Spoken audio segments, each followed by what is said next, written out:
નમસ્કાર દર્શક મિત્રો, આપ જોઈ રહ્યા છો 24 ન્યૂઝ ગુજરાત, જ્યાં સમાચાર છે સત્યના પક્ષે અને જનતાના માટેની લડત છે નિરંતર।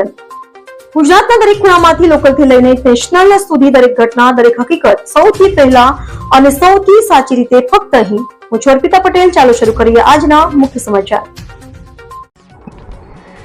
અમરેલી જિલ્લામાં કમોસમી વરસાદના પગલે સર્જાયેલી સ્થિતિની સમીક્ષા કરતા રાજ્યમંત્રી શ્રી કૌશિકભાઈ વેકરિયા। અમરેલી જિલ્લામાં કમોસમી વરસાદના લીધે સર્જાયેલી સ્થિતિના પગલે રાજ્ય ઉર્જા મંત્રી શ્રી કૌશિકભાઈ વેકરિયાના અધ્યક્ષસ્થાને સમીક્ષા બેઠક યોજાઈ હતી।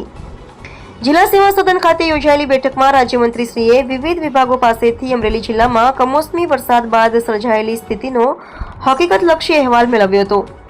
દિવસ દરમિયાન તેમણે જિલ્લાના વિવિધ તાલુકાઓમાં સ્થળ પર જઈ અને ખેતીલક્ષી હકીકતો પ્રાપ્ત કરી નુકસાનીનો તાગ મેળવ્યો હતો। જિલ્લાના અધિકારીશ્રીઓને માર્ગદર્શન અને સૂચના આપતા તેમણે જણાવ્યું હતું કે અમરેલી જિલ્લામાં કમોસમી વરસાદના લીધે ખેતીને વ્યાપક નુકસાન થયું છે। મુખ્યમંત્રીશ્રીના સીધા માર્ગદર્શન હેઠળ વિવિધ જિલ્લાઓમાં મંત્રીશ્રીનો રૂબરૂ મુલાકાત લઈ રહ્યા છે। જિલ્લામાં ખેતી અને બાગાયતમાં થયેલી નુકસાનીનો અહેવાલ સત્વરે સોંપવામાં આવી રહ્યો છે। જિલ્લા કલેક્ટર શ્રી વિકલ્પ ભારદ્વાજે આ બેઠકમાં ઉપસ્થિત અધિકારીશ્રીઓ અને કર્મચારીશ્રીઓને આગામી 3 દિવસ દરમિયાન એલર્ટ રહેવા તેમજ હેડક્વાર્ટર ન છોડવા માટે સૂચના આપી હતી। જિલ્લા કલેક્ટરશ્રીએ માર્ગ મકાન વિભાગ, રાજ્ય પંચાયત, PGVCL, સિંચાઈ રાજ્ય અને પંચાયત, ખેતીવાડી અને બાગાયત સહિતના વિભાગમાં અધિકારીશ્રીઓને કમોસમી વરસાદની સ્થિતિને પહોંચી વળવા જરૂરી દિશા નિર્દેશ આપ્યા હતા। આ બેઠકમાં સાંસદ શ્રી ભરતભાઈ સુતરિયા, સારકુંડલા લીલિયાના ધારાસભ્ય શ્રી મહેશભાઈ કસવાળા, લાઠી બાબરાના ધારાસભ્ય શ્રી જનકભાઈ તળાવિયા, ધારી બગસરા ખાંભાના ધારાસભ્ય શ્રી જેવી કાકડિયાને પ્રવર્તમાન સ્થિતિ અંગે જરૂરી સૂચનો કર્યા હતા। આ બેઠકમાં જિલ્લા વિકાસ અધિકારી શ્રી પરિમલ પંડ્યા, નિવાસી અધિક કલેક્ટર શ્રી દિલીપસિંહ ગોહિલ, વિવિધ વિભાગના અધિકારીશ્રીઓ, કર્મયોગીઓ ઉપસ્થિત રહ્યા હતા। શું કહેશો? ખેડૂતોની આજે મુલાકાત લીધી। તાલુકા પંચાયત ચેરમેન બાપભાઈ વાળા, પૂર્વ ધારી, આજે તમામ ખેડૂતોની મુલાકાત લીધી। વરસાદ અતિવૃષ્ટિની હિસાબે બહુ નુકસાન થયું છે। તમામ ધારાસભ્યો, તમામ સંસદ સભ્યો, મિનિસ્ટરોને બધાને જાણ કરવામાં આવી છે।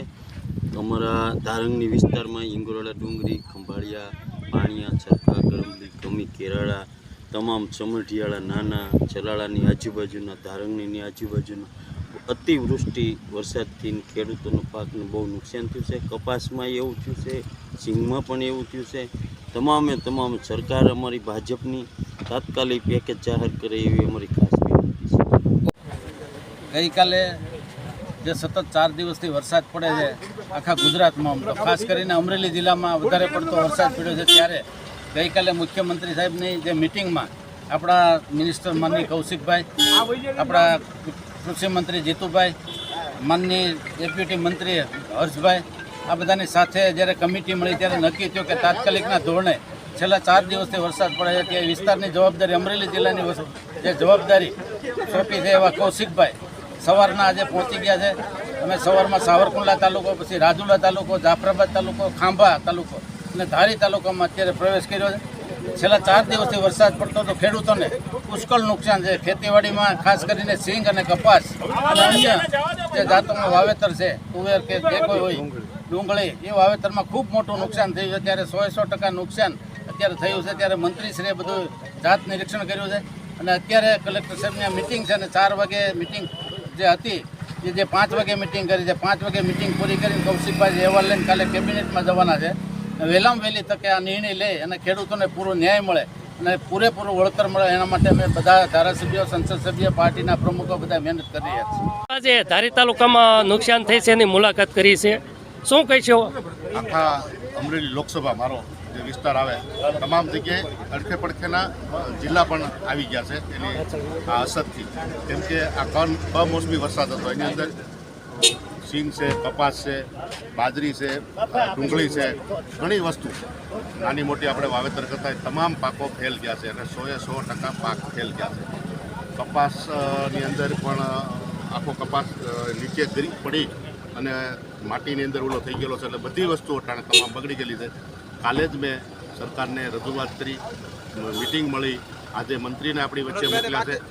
તેમાં વધારેમાં વધારે ખેડૂતને સહાય મળે, વિશેષ સહાય મળે એની અમે માંગણી કરી છે અને મને ખાતરી છે મારી સરકાર ઉપર કે મારા ખેડૂત માટે મોટામાં મોટી સહાય રજૂ કરી. સાહેબ એક વિડીયો પણ તમે ખેતી કરતા હતા અને વાયરલ કર્યો હતો.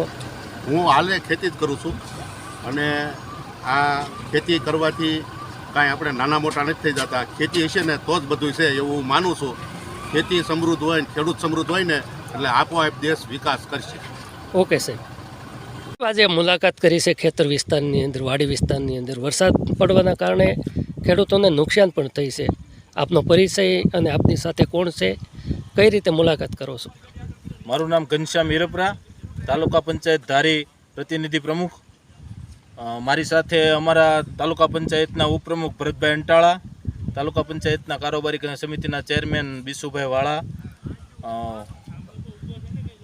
અમારા માર્કેટિંગ યાર્ડના ડિરેક્ટર સુભાષભાઈ ગજેરા, નીલભાઈ ગજેરા, તેમજ ખેડૂતો સાથે રહી અને અમે ખેડૂતોને પાકમાં નિરીક્ષણ કરતા આ કમોસમી વરસાદના કારણે બહુ મોટું ખેડૂતોને નુકસાન અને પશુ ચાલકો માટે પણ કપરો પરિચય છે. કારણ કે કપાસ તો પલળી જ ગયો છે પૂરેપૂરો, પણ માંડવીનો પાલો પણ નથી રહ્યો અને માંડવી એમને હળી ગઈ અને ઉગી ગઈ છે અને હજી વરસાદ ચાલુ છે, અવિરત ચાલુ છે.